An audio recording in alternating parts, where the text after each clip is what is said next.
پیغمبر علیه الصلاۃ والسلام فرمایي تاسو چې قرباني کوئ د چاغ پسه د کوئ چاغ پسه ټیک سلو تیار پسه اکه سیرلی که پسه او که غویی څلور شان دي غویی او وش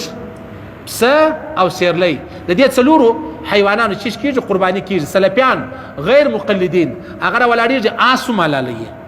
آس علایدا آس علال کړي پر ډبل لونه دی خپل ځای ستا د قرباني د پاره زموږ په مذهب کې نه دی جایزه د دې په مذهب کې جایزه دی هیڅ بده خبره نه ده د جنگ او د جګړې او د فساد خبره نه ده آس چې دی هغه د دې د پاره نه دی چې سړی علالي آس د جنگ د پاره دی آس نایاب دی آس چې دی هغه نور مقصدونه او غرضونه چې دی هغه لري نو دی بیا ولاړ سي وسه د عربو سلفیان خو اشاران دي پوهان دي په خبره پیږي په دین پیږي په اسلام پیږي دا زموږ خو د غسی دي یعنی لکه څنګه د نور پښتانه د خدای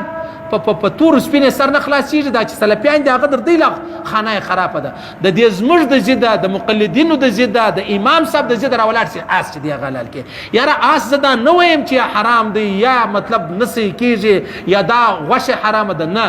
د فطرت خلاف د زموږ په علاقې کې آس نه خوړل کیږي وشته وچاته د آس غوښه کښې دی هغه ته خوند نور کوي عام طور زموږ په علاقې کې د وښ غوښه نه خوړل کیږي ته وچاته د غوښه کښې دی هغه ته خوند نور کوي نو لہذا دوی چې کم کوي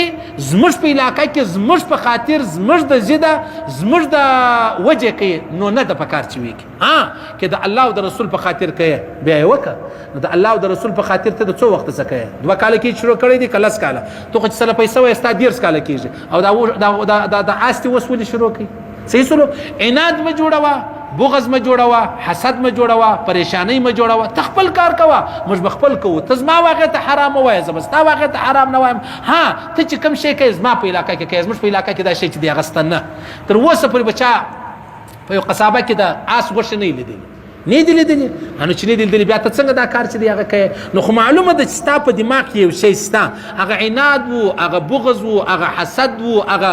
دشمنی وو هغه نور خبرې د مابین ځه وباسه موږ هم غوښه حلاله وو ته هم غوښه حلال کا موږ هم غویان حلاله وو ته هم غویان چې دی هغه حلال کا خو بیا په دې کې یوه خبره دا وه عزیزانو پیغمبر علیه الصلاة والسلام فرمایي هغه پسه حلالوئ چې ښکران غوږونه او سترګې چې سالمې اوس که یو پسه ولو بلکل دا ښکر یې په بیخ کې دننه په سر کې کاټ سوی و لږ نه نیمه نه یا په بیخ کې د هغه قرباني نه ده کول په کار صحیح سلو یا یو پسه دی هغه بلکل په سترګو باندې مطلب کوږ سترګه یې بولي یا چپک یې بولي یا په سترګو ګرسه نه ویني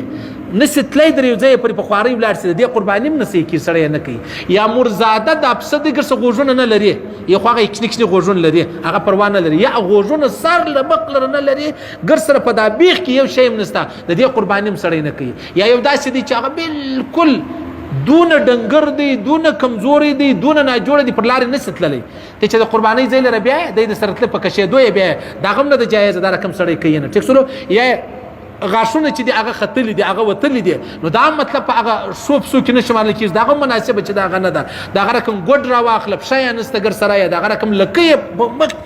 په بیخ کې پرې سوې ده د هغه قرباني هم سړی چې دی هغه کوي نه خو خیر دا څو خبرې ماته تر وښولې عزیزانو الله دې وکړي په خبرو باندې سر خلاصوي عام طور د خلکو په خبرو سر نشي خلاص بیا زما د خبرو څه بله معنا واقع یا بله معنا واقع نو بیا دیم نشي په پوز زم نسم په پو صحیح سلو بالکل په خبره باندې سر خلاصوي بیا به ان شاء الله العزیز مشکل به نه وي مجبوري چې د هغه بنئ او پریشانی چې د هغه بنئ